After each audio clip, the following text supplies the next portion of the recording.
Hello everybody, how is it going? So, we have some more, not the championship this time, I believe this is the Flagship event, hosted by Bandai. So, yeah, still some more, tournaments in the OCG. Someone did ask for some Rebecca, so here we are. I feel like this is an interesting matchup against Kinemon. Interesting to even see him in OPO4. But also, I would think that honestly, Rebecca's probably favored in this matchup just because I feel like Black always has a pretty decent matchup in the green.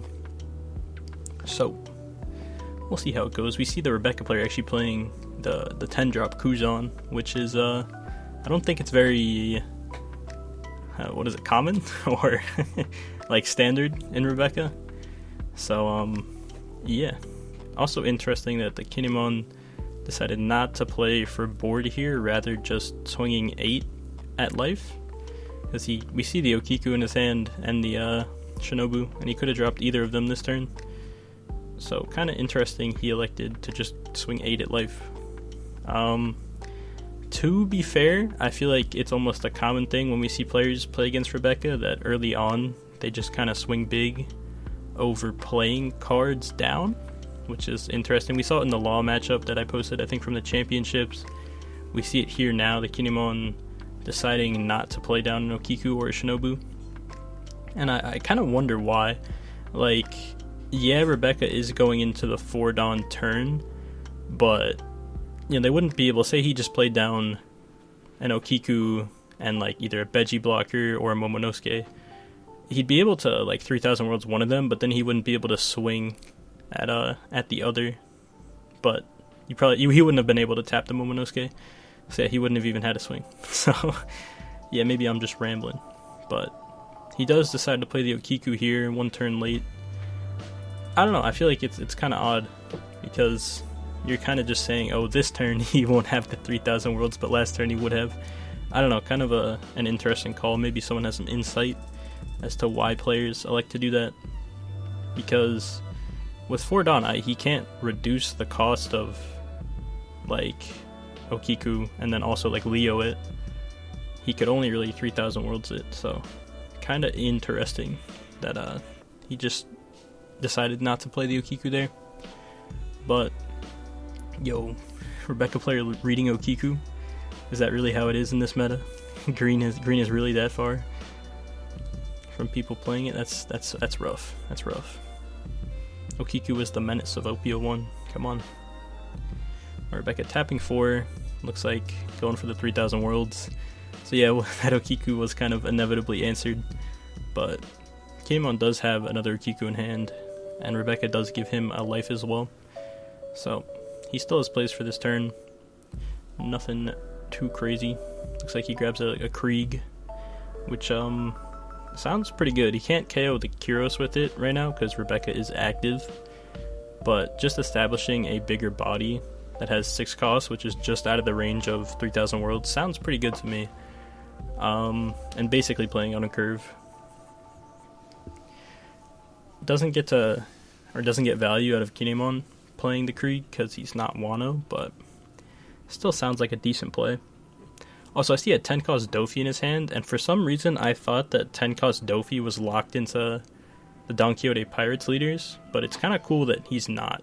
Like, honestly, might be some spice for, like, Kid or, Kinemon as we see here in the OPO4 meta. Very interesting. The Kinemon going looks like 6 at life, probably not going to swing at the Kyros because it's very easy to defend. It's kind of just free to defend. And Rebecca giving him a 2k. Still has 6 on. I'm calling the Krieg. It sounds pretty good right now. And yep, he taps 6, plays down the Krieg, and passes it back. He could have also tried to go 6 at Kyros to make the Rebecca maybe, turn her leader sideways and then Krieg the Kyros. But that's kind of just if you want to discard a card, because Krieg, normally pops 2 rested characters, but you'd only be popping 1. I guess it would just depend how much he valued killing the Kyros. Kind of how I look at it is that Kyros is almost like if their leader could swing, because he's just so sticky. And most of the time you can just ignore him, and it's like, yeah, you're gonna have one swing each turn, but outing him is not worth like losing out on resources like that. But Rebecca should be at 8 Dawn right now. They don't really have enough cards to get value out of Luffy. It's probably... why'd they switch the hand cam? I was looking at that. Come on. Well, we get to see Kinemon's hand. They have 2 Momos, a Dofi, a Killer Blocker, Shinobu, Okiku, and a Beji. So, got some little blockers. Got some decent small bodies in the Okiku and Shinobu, and a couple searchers. Alright, we're back to Rebecca's hand. Tapping 4, playing an Orlumbus. I don't think they have a way to KO the Krieg this turn, because it looks like their hand is like Sabo, Luffy, Gyatsu's a 2k counter. They have a... oh my god, what's his name? No, it's escaping me right now. Kyros. They have a Kyros, but what's his name? Orlumbus would only put Krieg at 2 costs, so not like Kyros could pop him. They have like 2 10-cost Kuzans and I think 2 Sabos is what their hand looks like. I think also 2 Luffys. I think one's just alt art. So yeah, no real way of popping the Krieg this turn, but I guess, getting down the Orlumbus is never a bad idea. It's a pretty solid engine with the Kyros, because you can use it and then, just protect the Kyros. So Rebecca's swinging 6 at life. Kinemon will take. They pick up an Odin, okay. And then Rebecca will tap 3, probably playing down another Kyros. Doesn't get to pop, but still gets to mill 1 and mills it to Shigi. It's pretty good, And he will activate Orlumbus' effect, reduce Krieg, and then, save Kyros with his effect and mill 2 more. So I guess just kind of trying to set up for his Luffy turn, or if he eventually draws, say, a King Kong gun, just wants to fill up his graveyard. And I believe Kinemon just picked up another 10-cost Dofi for turn. Can definitely go for a pretty big swing here, as Rebecca decided not to play a blocker this turn. Which is, I think either of them are fair. Getting Orlumbus down, he's a good engine with the deck, and will get him value for his 10-drop turn, which is next turn. So he will be able to answer the Krieg next turn by using Orlumbus and then playing down the 10-cost Kuzan. The 10-cost Kuzan is honestly, it's pretty cool in this deck. It it definitely gives a lot of value to stuff like Leo and all your little guys that pop stuff like Kyros as well. Makes it so you can hit a 10 cost with 3,000 worlds. Kinda crazy. I guess the problem is just kind of getting to the game state where you're at 10 Dawn and you're like safe. But he's done a pretty good of... oh my goodness. Speaking of sword, he's done a pretty good job of kind of keeping the Kinemon's board under control. And also the Kinemon, I feel like early game he definitely could have played out more stuff. But again, I'm not sure why he elected to, swing big the first 2 turns instead of establishing board. When I think of green, I always think, especially Kinemon, they're definitely going to abuse the 2-cost Okiku with leader effect and stuff. But, yeah, I mean, his choice. He's going big on this Krieg. Looks like, how much is 13k to life? So yeah, Rebecca will take that double hit. Kinemon will play down an Okiku with his effect, and then play down a Beji, and then pass it right back. And this will be a pretty big turn for Rebecca, as they have the Orlumbus online and they're just hitting 10 Dawn. So that Krieg will most likely get answered by the 10-cost Kuzan. We also haven't seen coming out of Rebecca the Colosseum at all. I know some lists don't play it. I'd imagine he's playing Colosseum. I feel like it's weird seeing Rebecca without Colosseum. That card is just really, really good. So, also just kind of being inherently searchable through a Rebecca effect. But yeah, I definitely think this turn Rebecca will reduce the cost of Krieg with the Orlumbus and then play down the Kuzan. Seems like a pretty nice play. So I'd imagine, yep, he's using the Olympus now, protecting one of his Kuroses by resting his leader. And yeah, he mills a Colosseum there, so we do see he is playing it, just has not seen it yet, which is, it's unfortunate, but he seems to be doing just fine without it, so. Come on, drop the 10 cost. He could also just swing with everything. I feel like there's almost no reason not to. Especially, I mean, to be fair, it does leave your Kuros is kind of open because he rested his leader for Olympus, but he's going to go for it. Goes 5 at life. Kinemon will drop a 1k. Goes 5 again. Looking like Kinemon will probably counter out. Has a Shinobu, so that'd be fine to drop, I think. Yeah, drops the Shinobu. And one more 5k coming his way. Has the Momo, the killer. If his Momo is purely just to find an Odin, he does have the Odin, but elects to use the Veggie blocker there. And here comes the 10 cost Kuzan. My goodness. Yep. Pops the Krieg, and then he passes it right back. Now this is also Kinemon's 10 Dawn turn, so he could go for the 10 cost Dofi now. But it is kind of scary. He obviously can't see Rebecca's hand, but we know he has a second 10 cost Kuzan, which could just, outright answer 10 cost Dofi. I also believe, yeah, he does have a 3000 worlds, which also just outs 10 cost Dofi. So yeah, this 10 drop Kuzan looking kind of nice right now. But I'd imagine Kinemon will definitely try to fight a bit for board this turn. Just maybe try to get rid of the Orlumbus, because he is an engine that is quite strong, especially, with Kuzan pretty much letting the Rebecca player pop up to a 9 cost every turn with, like, say, a Leo or a Kuros. But he did hover over his Dofi there. It's like that or Odin. I feel like Odin probably just gets too easily answered. If it's a normal pop effect, though, I feel like Odin getting answered isn't that bad.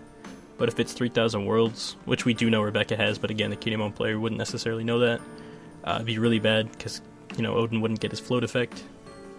But it looks like Kinemon is swinging 5 at, I would imagine, Orlumbus.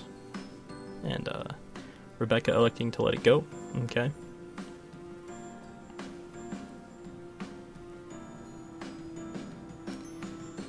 He's holding that 10 Dawn.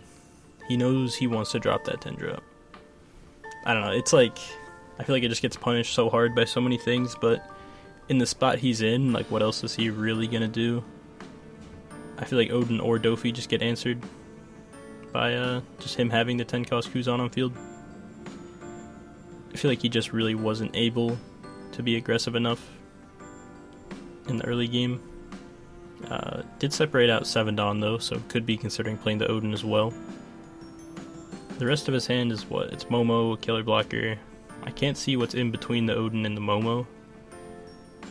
But I guess like his other line of play could be just search with Momo, see what he finds.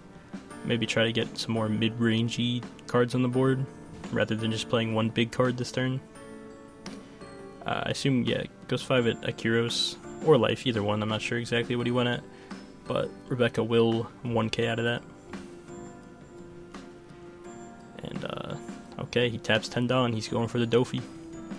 Freezing Rebecca's leader and the 2 Kuroses.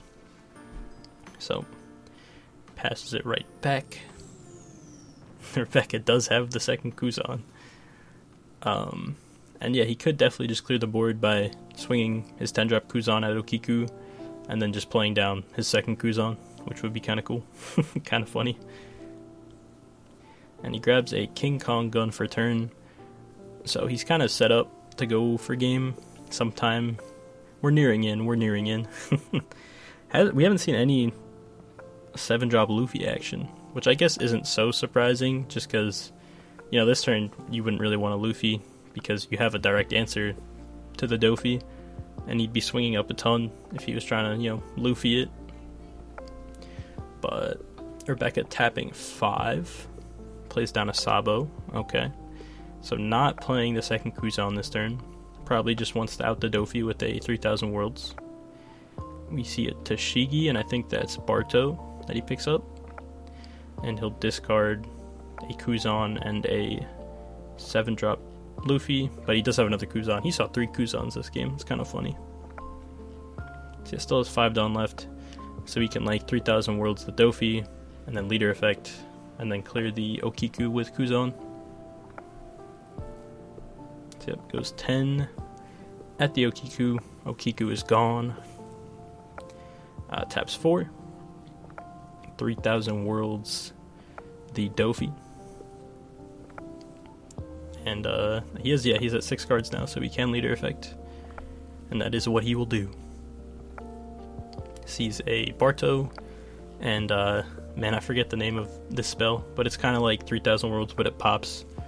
And I think it can pop up to a 6 cost depending on your graveyard. I'd imagine. Okay, yeah, he's gonna take the Barto.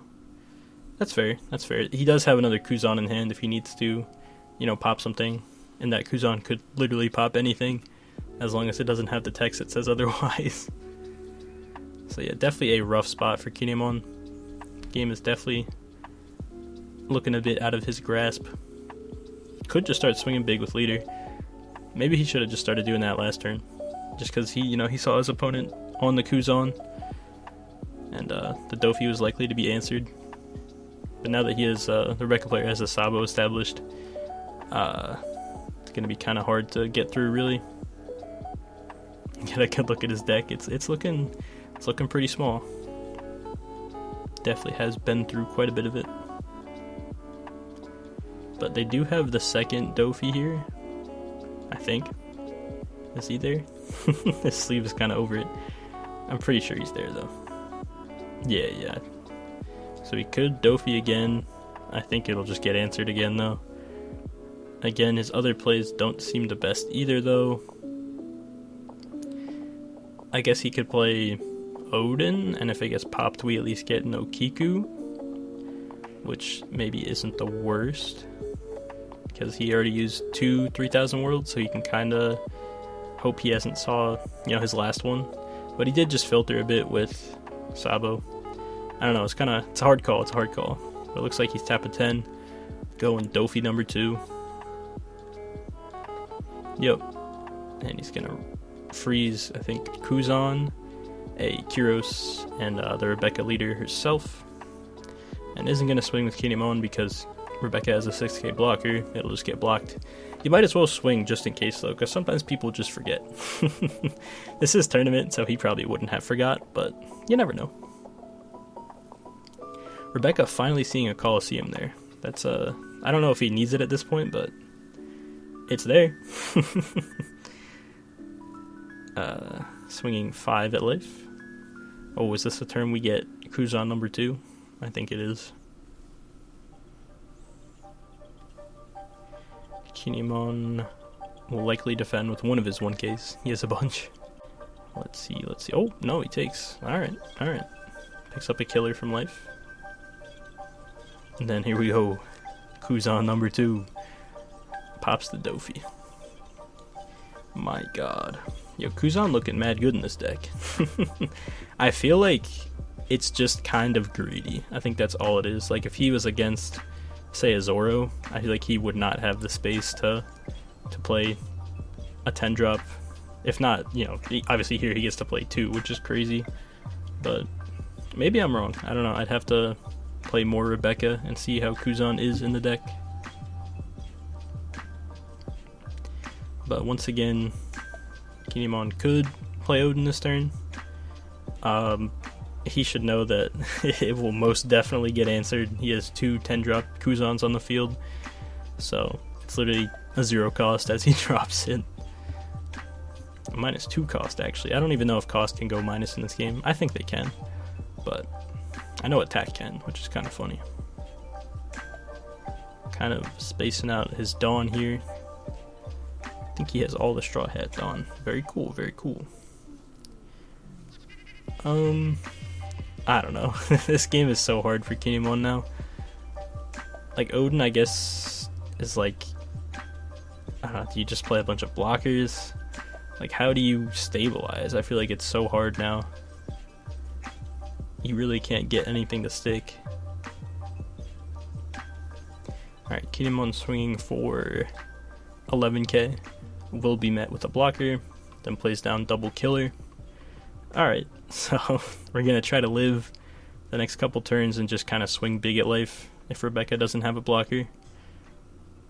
Alright, it's a plan. King Kong gun will definitely make it hard, and Rebecca has 2 of them now.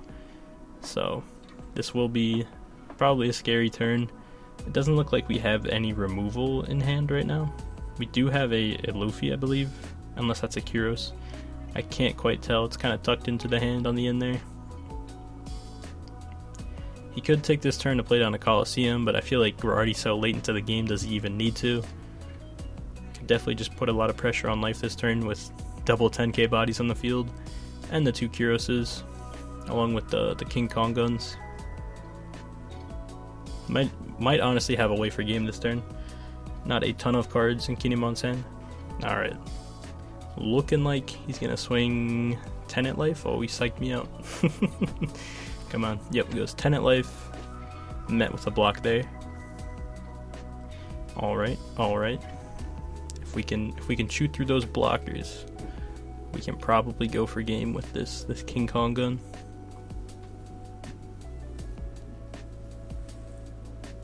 Thinking with half is okay. 3 Dawn, taps 3, uses one of the King Kong guns on a Kyros, so now it is a 11k swing. Could definitely eat up the other blocker. I'm not sure if King Kong gun needs to be used on a Dressrosa type character. Something tells me it does. I'm not sure, but it would just kind of make sense. So I don't think he can King Kong gun his Kuzan. Looking like, yep, tapping another 3, playing the other King Kong gun on the other Kyros. Okay. Still has 4 Dawn left. So right now it's an 11. You could go... I don't know what the best number would be here. If he uses 1, it'd be at 12. I guess that would put him on have a lot of 2Ks, which he probably doesn't have. And then Kuzan could just swing for 13. And that will hopefully be game. Okay, does do 1 more Dawn. Swings for 12.